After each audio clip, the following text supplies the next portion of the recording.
राधे राधे, जय श्री कृष्णा। आज मैं आपको गुरुवार के व्रत की कहानी सुनाने जा रही हूँ। एक बार एक पति पत्नी थे। उनके 2 बच्चे थे। घर में किसी चीज़ की कोई कमी नहीं थी। उसका पति बड़ा ही दयालु था, लेकिन उसकी पत्नी बहुत कंजूस थी।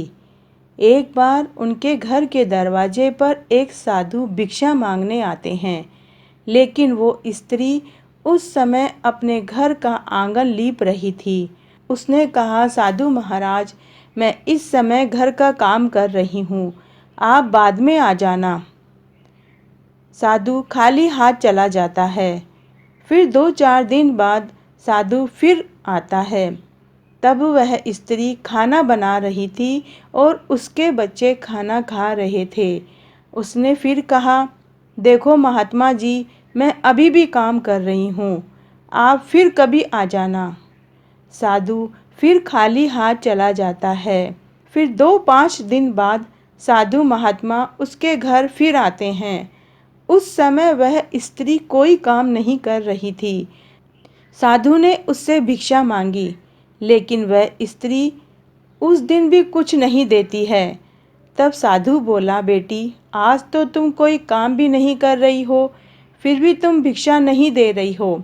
तब वह औरत बोली, महात्मा जी, मेरे घर का काम धंधा ही खत्म नहीं होता है।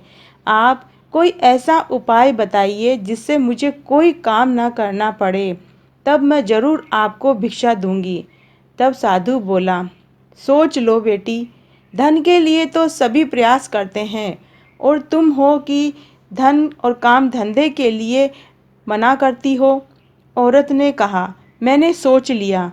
तब साधु बोला, बेटी, तुम गुरुवार के दिन पूरा घर धोना, नाखून काटना, सिर धोना, पीले कपड़े मत पहनना, पीला खाना मत खाना, घर के पुरुषों से कहना कि वो बाल कटवाए, दाढ़ी मूछ बनवाए, संध्या के समय दीपक मत जलाना, और खाना बनाने के बाद खाने को चूल्हे के पीछे रख देना, चूल्हे के सामने मत रखना।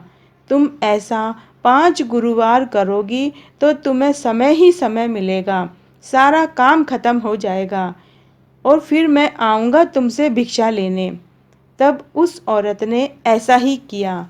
5वां गुरुवार आने तक उसका सारा वैभव खत्म हो गया। पति की नौकरी चली गई, घर में खाने को कुछ भी नहीं बचा, भूखे मरने की नौबत आ गई।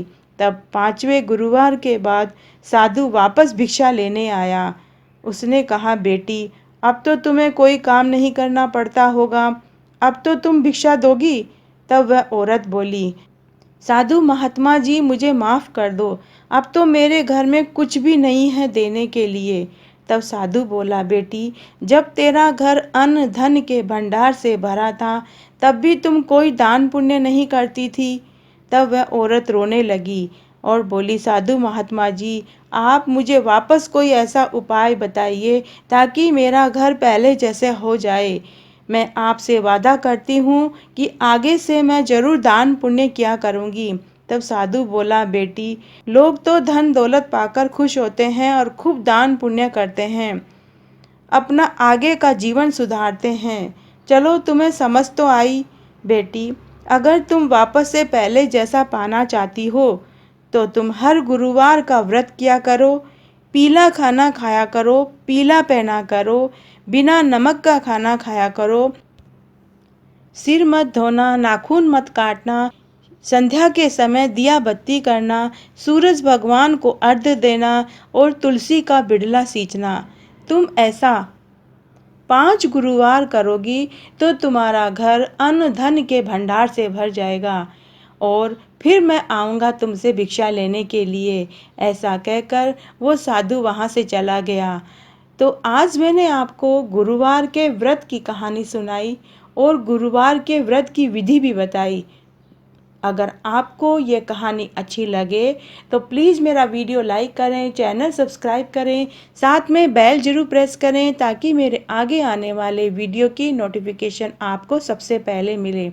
और अगर आपको ये कहानी अच्छी लगे तो अपने दोस्तों और रिश्तेदारों में ज़्यादा से ज़्यादा शेयर करके पुण्य कमाएं। धन्यवाद।